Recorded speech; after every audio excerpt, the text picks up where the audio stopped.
Assalamualaikum warahmatullahi wabarakatuh. Bismillah walhamdulillah wassalatu wassalamu ala rasulillah Sayyidina Muhammad ibn Abdillah wa ala alihi wa sahbihi wa mawalah.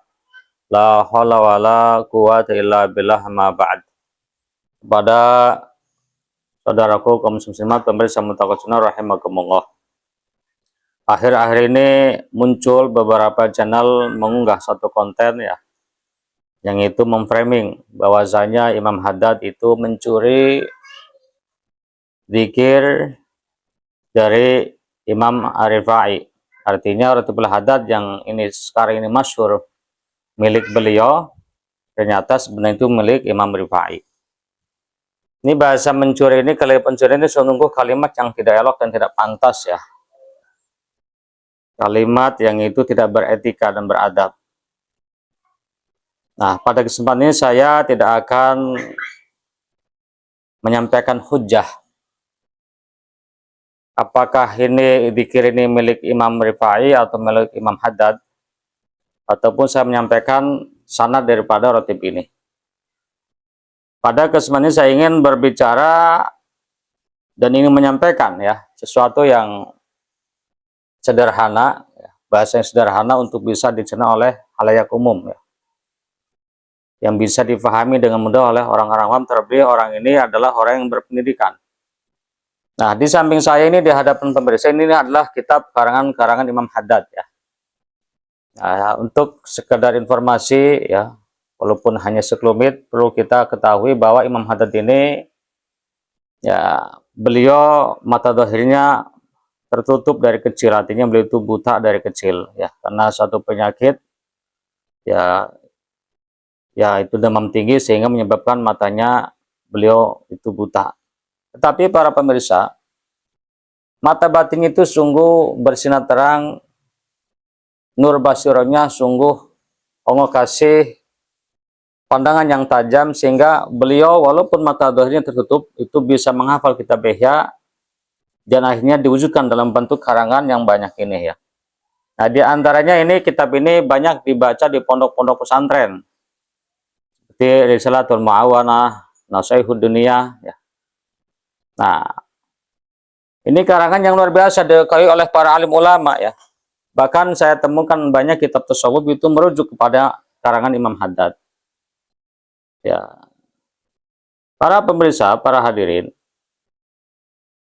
ini perlu diketahui ya, di antara karangannya ada Ithafus Saik, ada juga Ad-Da'watut Tamah wa Tadhkirul Amah, ada juga Subul Idzikar wal I'tibar, Kitabul Hikam, Al-Wasan Nafi'ah ya, An-Nafaisul Ulwiyah, Risatul Mudzakarah.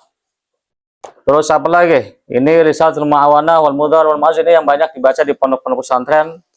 Ada juga Al-Fusulul Ilmiyah wal Usulul Hikamiyah.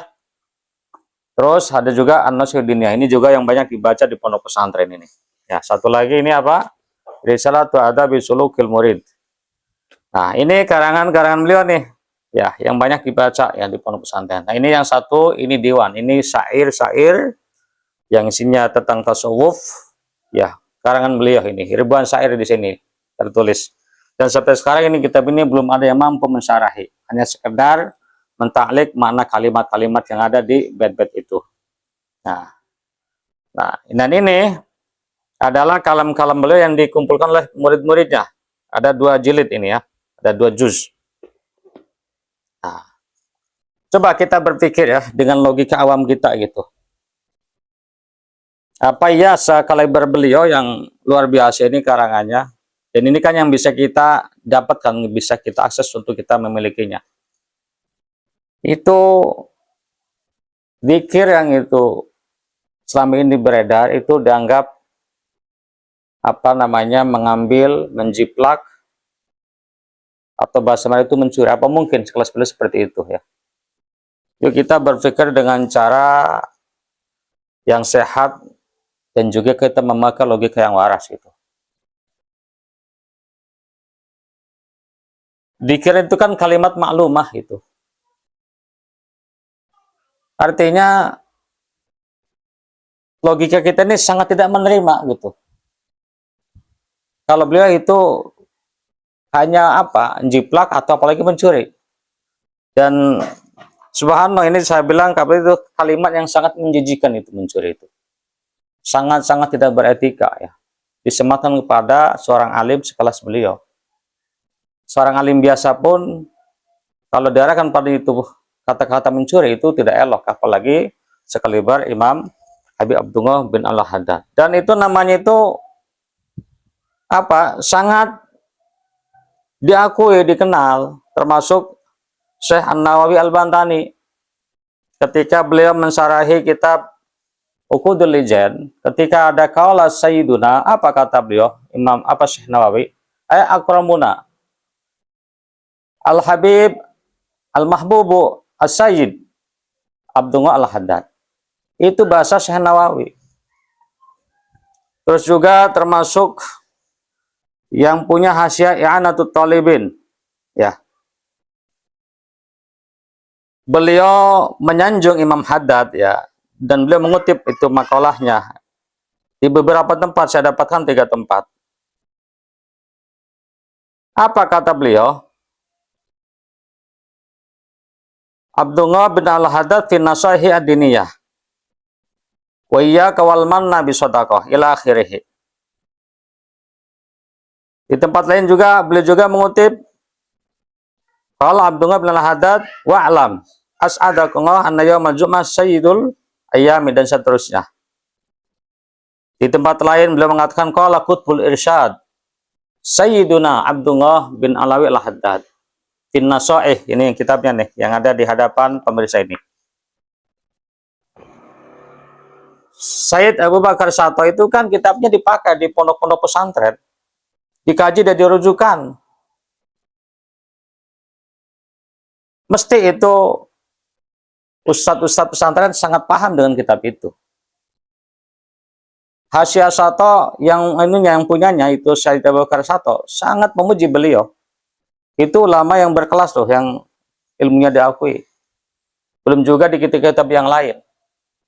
Kok begitu mudahnya, mungkin bahasa masyarakatnya begitu teganya gitu, menyematkan kata-kata mencuri kepada beliau. Nah, dan ini, yang kecil ini, para pemirsa, ini adalah kitab kumpulan dzikir dan doa beliau Al-Imam Al-Habib Abdullah bin Al-Haddad. Sangat banyak sekali ya. Yang terkenal kan Wirdul Latif gitu kan. Ada Wirdul Kabir, ada Wirdul Kabir Mubarak, Ayatul Gifai, Ayul Hifid, Al-Musaba'at Al-Masyurah, Hizbul Fatih wan Nasr, Hizbul Nasir Al-A'da, Ar-Ratibu Zahir, Al-Fawatih, Ayat Kursi, 2 ayat Kursi, Surat Yasin. Banyak sekali. Ya. Beliau sangat produktif dalam karangan. Dikasih nur basirah yang luar biasa. Jadi saya berharap pada saudaraku kalian ya, yang berada di barisan Pak Imad ya. Ya, kalau memang saudara konsisten dengan bahasa saudara ingin membela kebenaran, mencari kebenaran, jika seharusnya saudara ketika bernarasi tentu yang beretika, yang beradab ya, dan juga yang ilmiah gitu loh. Kalau begini namanya bukan ilmiah gitu ya. Jadi kira-kira itu bahasa narasi itu ada dasarnya gitu, bukan asal kecap dan ucap. Nah, sementara ini kan ya kalian berbicara seperti itu, tetapi faktanya apa? Kalian narasikan dengan bahasa-bahasa yang tidak beretika. Apapun itu bentuknya, kalau itu dari balawi selalu dinarasikan, di-framing dengan hal-hal yang tidak baik. Nah, itu saja yang ingin saya sampaikan ya. Mudah-mudahan ada hikmah dan manfaatnya. Ya, sekian. Wassalamualaikum warahmatullahi wabarakatuh.